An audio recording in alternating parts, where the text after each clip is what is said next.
चलिए आज पढ़ लेते हैं इंटरनल रिकंस्ट्रक्शन। इंटरनल रिकंस्ट्रक्शन का बेसिक कंसेप्ट। अब इंटरनल रिकंस्ट्रक्शन है क्या? इंटरनल का मतलब क्या हुआ? इंटरनल का मतलब हुआ अंदर का, और रिकंस्ट्रक्शन मतलब उसमें कुछ सुधार करना है। ठीक है, उसमें कुछ रिकंस्ट्रक्शन करना है। अब कंपनी का क्या होगा? इंटरनल रिकंस्ट्रक्शन, कंपनी का अंदर में कुछ खराबी है जिसको ठीक करना है। अब एग्जांपल के थ्रू समझते हैं इसको ठीक कैसे करना है। जैसे मान लो ABC एंड कंपनी है, ठीक है।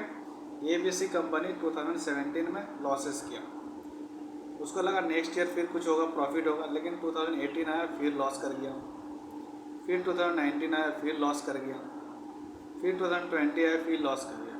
मतलब लगातार 4 ईयर में लॉसेस कर रहा कंपनी। तो ये कंपनी क्या किया, बोला इस कंपनी में कुछ ना कुछ खराबी है, तो चला गया कोई भी CA के पास, या फिर कोई कंसल्टेंसी फर्म के पास गया।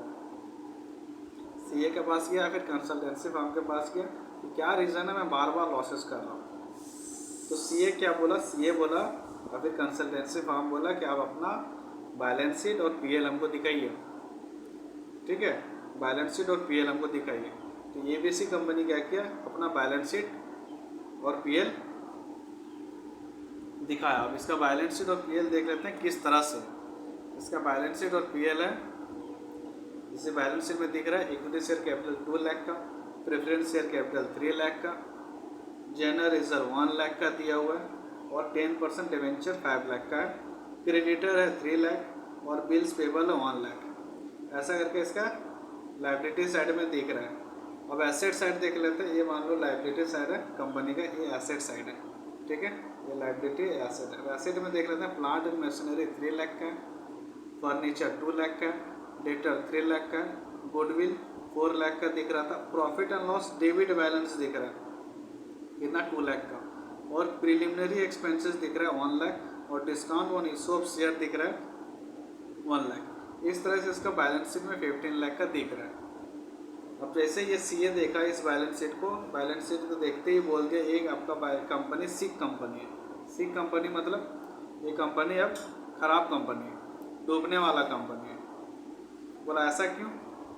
ABC बोला ऐसा क्यों? बोला देखिए आपका जो एसेट साइड में कुछ है ही नहीं। एसेट साइड में आप गुडविल दिखा के रखे हैं, एसेट साइड में profit and loss, asset side में आपका डेबिट बैलेंस है मतलब लॉस है 2 लाख का, प्रिलिमिनरी एक्सपेंसेस फालतू का लिख के रखें, discount on issue of shares लिखा हुआ है। एसेट साइड में 15 लाख का, आपका 15 लाख का जो एसेट है इसमें से 4 लाख 2 लाख 1 लाख और 1 लाख कितना हो गया 8 लाख का तो ऐसे ही फालतू का एसेट है। ठीक है, और यहाँ पे आपका देखिए कितना सारा लाइबिलिटी 15 लाख का, लेकिन एसेट आपका यहाँ पे सिर्फ अगर 15 लाख में से देखूँ तो 8 लाख का तो आपका एसेट बेकार है, सिर्फ आपका हुआ 7 लाख। 7 लाख का ही जो एसेट है वो ठीक है, बाकी सारा का सारा खराब है। तो बोला ऐसा कंपनी हो सकता है वाइंडिंग अप में चला जाए। ठीक है, वाइंडिंग अप में चला जाए मतलब ये कंपनी बंद हो जाए।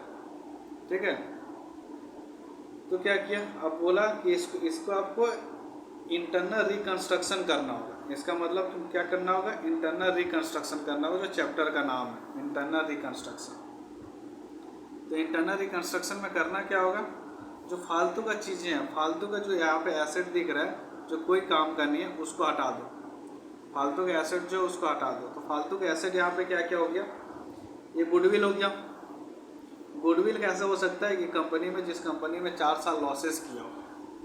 ठीक है, अगर मैं बोलता हूँ कि इस कंपनी का बहुत नाम है, कैसे, ये कंपनी का तो ऑलरेडी बहुत पिछला 4 साल में लॉस कर रहा है, तो इसका तो गुडविल होना नहीं चाहिए। जो गुडविल दिखा के रखें वो इन्फ्लेटेड आपका एसेट है, उसको हटाइए। तो इसको क्रॉस कर दिया मैंने, ये नहीं होना चाहिए।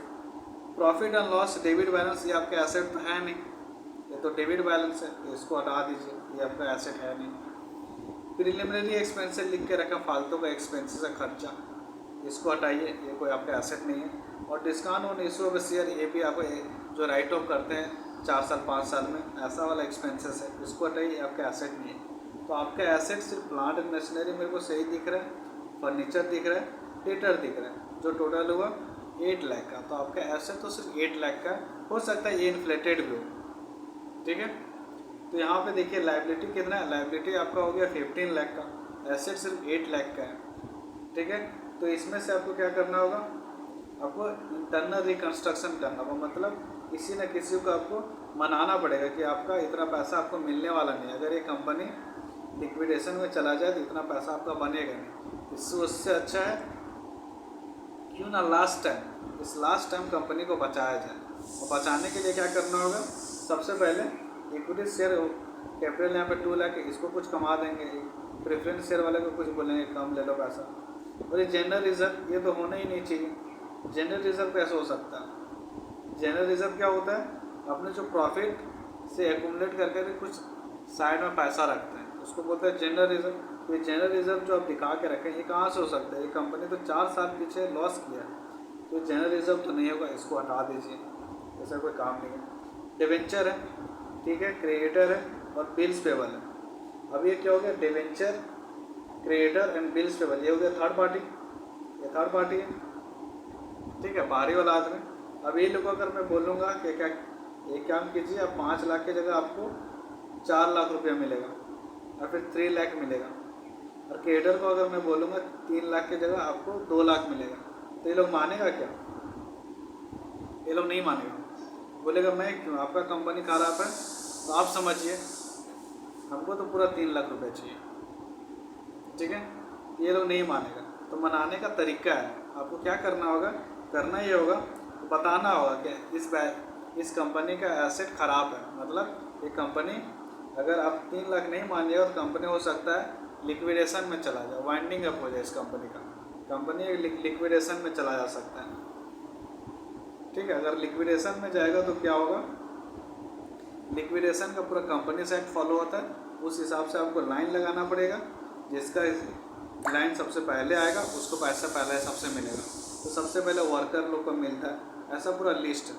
उस लिस्ट में अभी नहीं जाएंगे, सबसे पहले वर्कर का पेमेंट आएगा, फिर तुम्हारा अनसिक्योर्ड क्रेडिटर, ऐसा करके उसका लिस्ट है, उस हिसाब से लाइन पे लगना होगा और हो सकता है आपको पूरा पैसा ना मिले। तो इसीलिए यही सारा कंपनी सब कुछ आगे क्रेडिटर को बोलेगा, देखिए 3 लाख है, अब 2 लाख ले लीजिए, ठीक है।